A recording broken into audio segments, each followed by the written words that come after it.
Hello and welcome to the Pilot Review Show. My name's Scott. Joining me today we have Timberwolf. How's it going, guys? We also got one of our games beloved and few bug hunters, Chris, joining us. What's happening? And it's been a little while since we've done a show, done anything, done a review or some sort. As you can see, we got a few ships here ready to discuss them. These are the flagships. These are some of the ships that's come out. We just got our favorites that we pulled in. Basically, the Scimitar, the Borderskew, and the Odyssey. Um, so tactical, I think, in all three of them, aren't they? Yeah, mine is.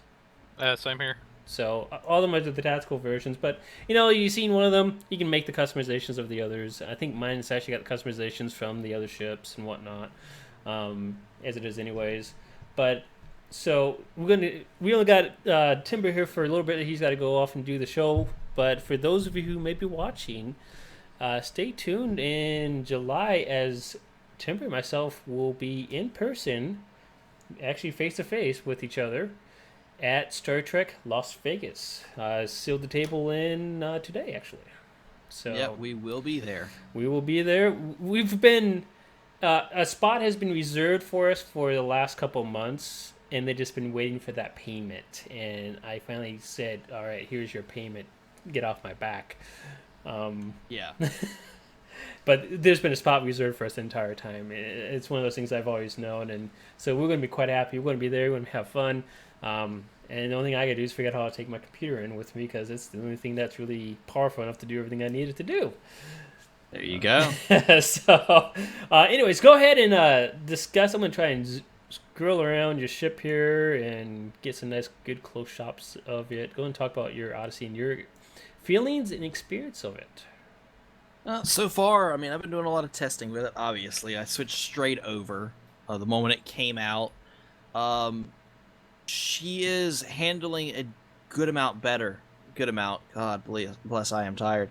A well amount enough over the T5U. She's got a little bit more turn rate in her. The inertia rating is better, so she doesn't slide as much. It's been a little adjustment. But overall, with the extra tactical slot, she's given me a lot more versatility on what I can slot in. Because now I can definitely have my FAW 3, but I can have an Omega 1 now. So I don't have to sacrifice one for the other. Overall, just really gotten used to the little extra boost that I can get out of this ship. And with the 3-pack, I've got it customized with regular Odyssey parts and Science Odyssey parts. To me, that was just the look that would be the natural evolution for it. And that's what I'm running with currently. I do happen to like the artwork they did for all three of them. This is just my personal choice for the skin. Yeah, so you've customized the skin, so it's got the old Odyssey with the new Odyssey look and Science Odyssey. Yeah, it's got 50-50 on parts as far as like the Psi-Odyssey nacelles and some components on the saucer, but the secondary hull and neck are the original. It was just something I wanted to piece together. I've flown them with their original skins, and I mean, each one reminds me of something different. The operations reminds me of basically the midway point between a Galaxy class and the Enterprise J, as far as that evolutionary scale. The Psi-Odyssey was just, they beefed up the science on an Odyssey. And then the tactical version was more of a supercharged Arbiter, in my mind. But as far as performance for each one of them, I've flown all three of them. They all have seen a performance boost, even though all you're really seeing is a hybrid seat, and you're seeing an extra bridge officer seat somewhere in the build. Whether it be for tactical, it's a tactical seat. The Psi is a Psi-Odyssey seat. The interesting one is the engineer. It gets an extra universal seat, which a lot of people were just like, oh, it's still terrible. Oh, no, it's not. It gives you a lot more versatility on that build. Currently, I'm running it as a secondary Psi seat. So I can have what I've been playing around with. I can have a little part gen output on it and a second shield heal for my survival. They're what I would consider, for the community, they're sleeper ships. You don't expect a lot out of them because, oh, it's the Odyssey class. I don't like that bridge officer layout or this, that, and the other. They're doing a lot better than you think they are. I've got videos on the strategist tree already out on YouTube using these ships, and you see what they can do with there. And we've got a little surprise video coming out on Friday from some tribble testing. You're going to get to see just how good these are, especially with new weapon types I'm testing out. But all in all, for me, it's been an upgrade going from T5U Odysseys to Tier 6. And I'm not looking back. I might still use the T5Us on testing certain abilities out or testing out new variations, but when it comes to flying day to day, it's the new T6 Odysseys all the way. So this is something that is basically dry dock the old Wolf Knight. Oh, absolutely. I mean, like I said, I'll bring her out for nostalgia purposes or things like that, or if I need to have a secondary build and see if it still works with the old one, then I will. And I still have builds on there if we're going to, we've got down the road for a pilot review where we're going to be doing old T5 tests and old T5U tests. That's where I'll bring her out, just to test out, okay, can you still do this new content with a T5 or T5U? Of course, the answer will be yes, but we'll want to record it. So it's just, I won't throw away my old Odysseys. Yeah, I'll still use them from time to time. The ships are, I mean, it's not one of those things like, oh my gosh, this is now junk.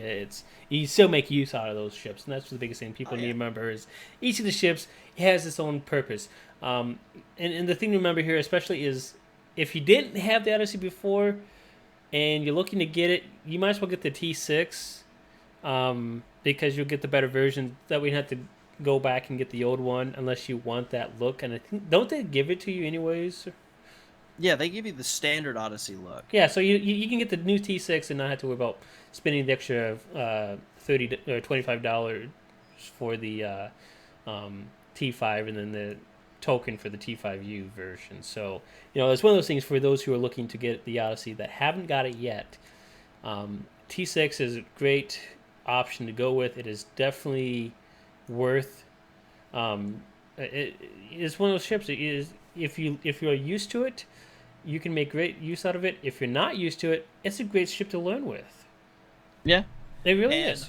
I've told people if you really want to get into the style of flying an Odyssey class, your best bet right now is hopefully you participated in the winter event, because the Resreth Dreadnought Cruiser is pretty much spot on when it comes to piloting an Odyssey. It's got about the same turn rate, the same inertia, same console layout, if I remember correctly, as either my Engineering Odyssey or this TAC Odyssey. You just have a hangar bay.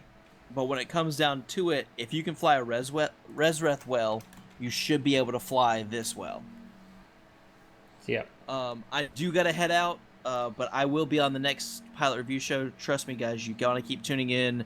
There's a lot of cool things happening. Yep, Scott, we'll be doing that Saturday, I believe so, right? Or did he already leave? He already left. So, anyways, so that's the Odyssey. Like you said, it's definitely a ship that's worth getting. You just have to learn how it operates. Like any ship, you have to learn how it operates and how it works. So we got Chris over here in the Border Skew. And what's happening, folks? So what's your thought on it? What's your opinion? Well, for me, I used to fly the old War Cruiser, so I guess to me that was more of the tankier one.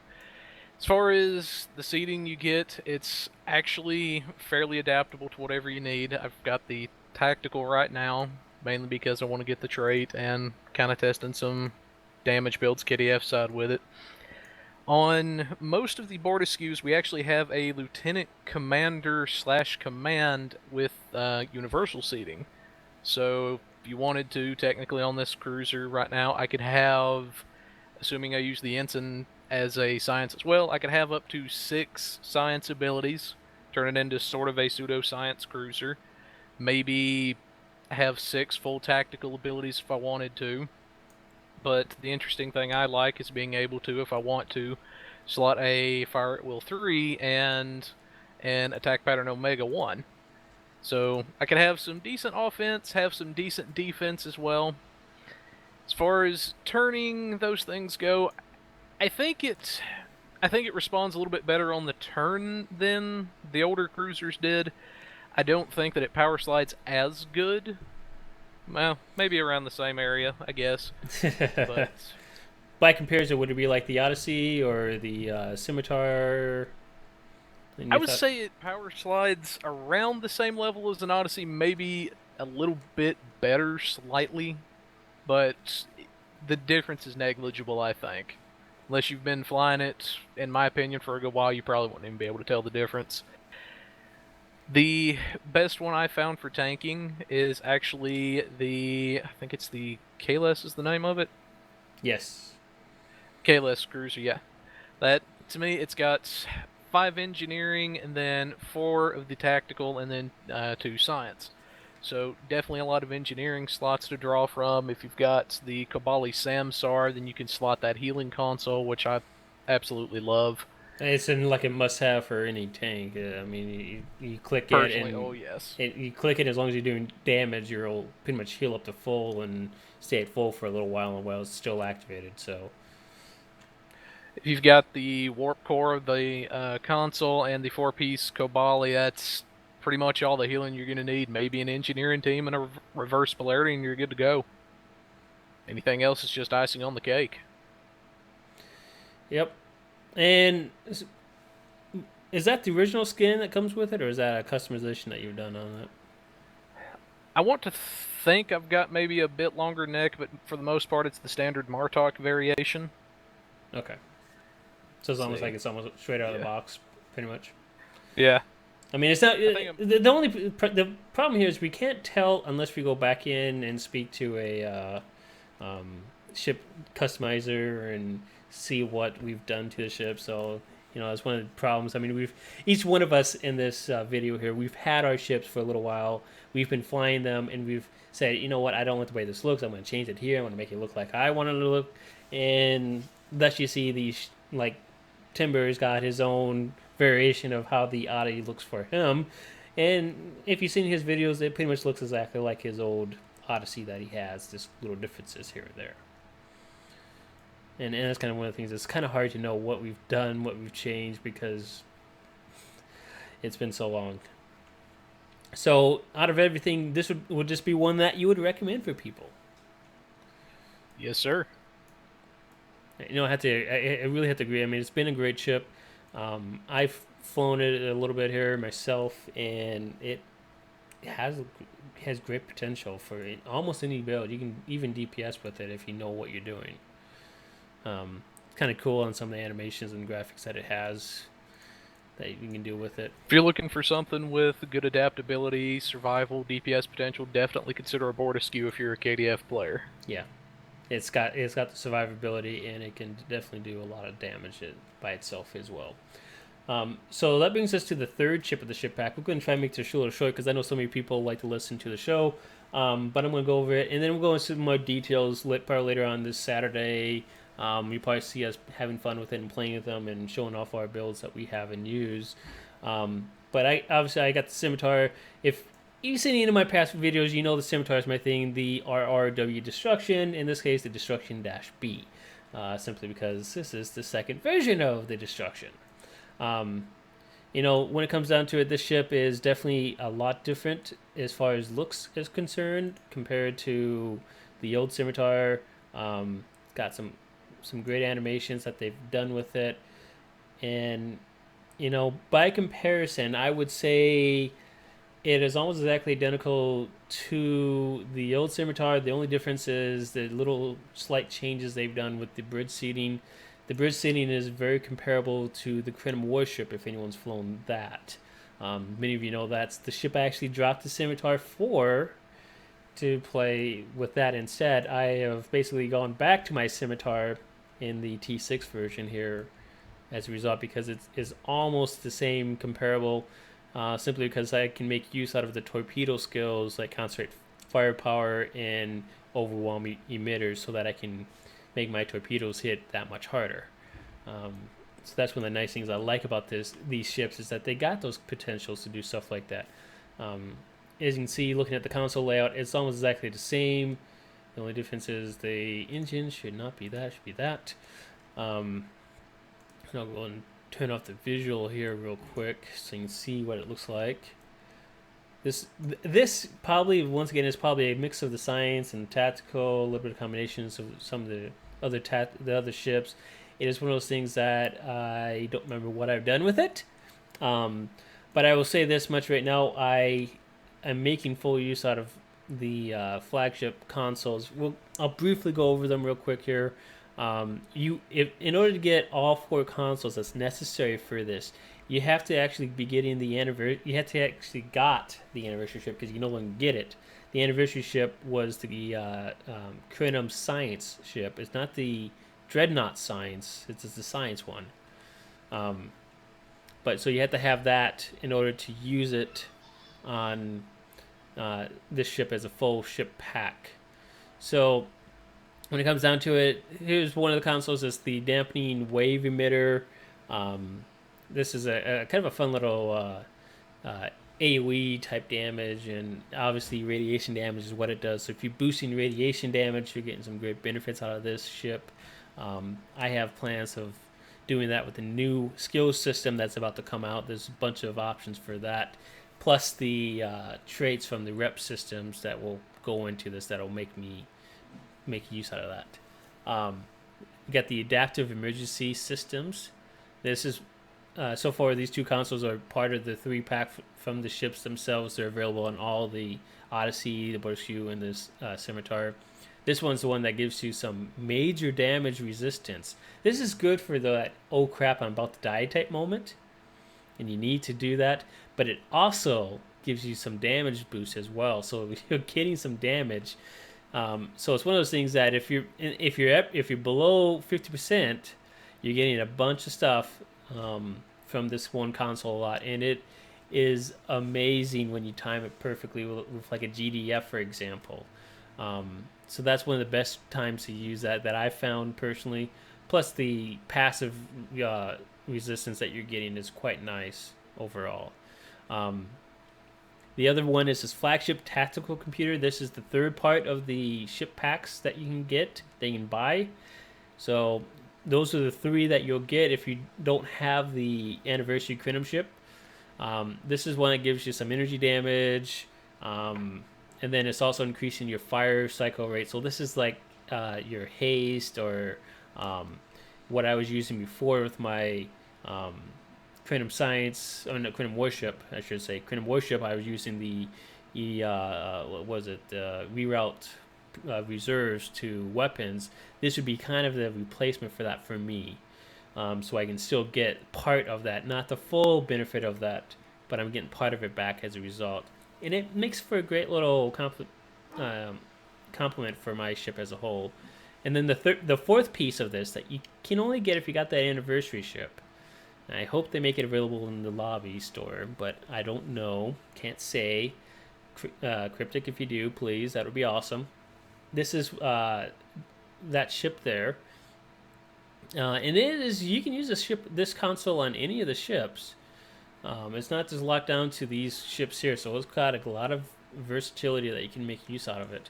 But this gives you the time. This is the timeline stabilizer. So you get to yourself fire and haste, 30% fire and haste, and then 4% bridge officer and captain ability recharge and time reduction every second.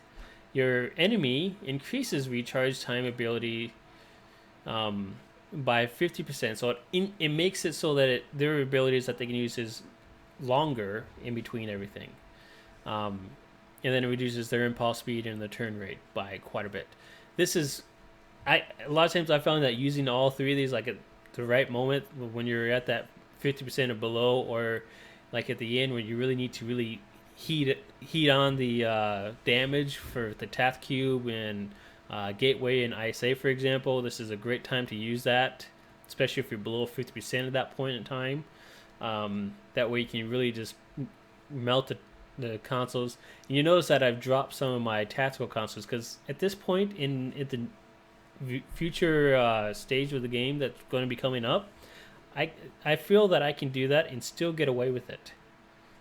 So out of everything, I would say that the Dreadnoughts, if you haven't got these ships, they're definitely worth getting.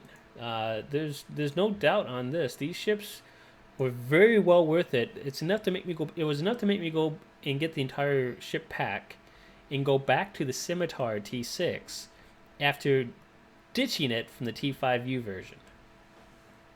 So that is where that stands here. And as it comes down to it, these are some great ships.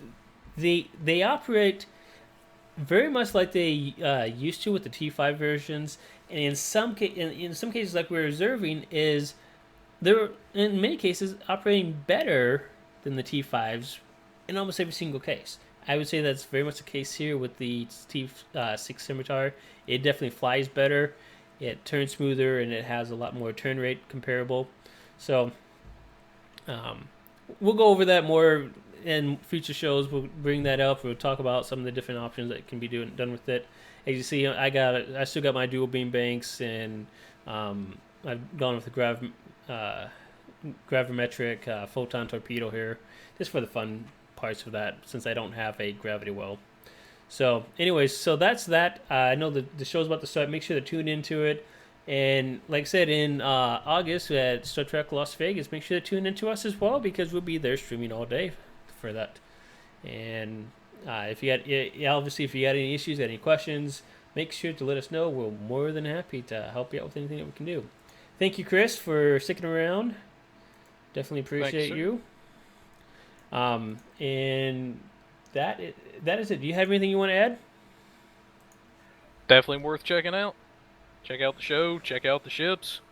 Have yourself a good old time in game. All right. Have fun, everyone.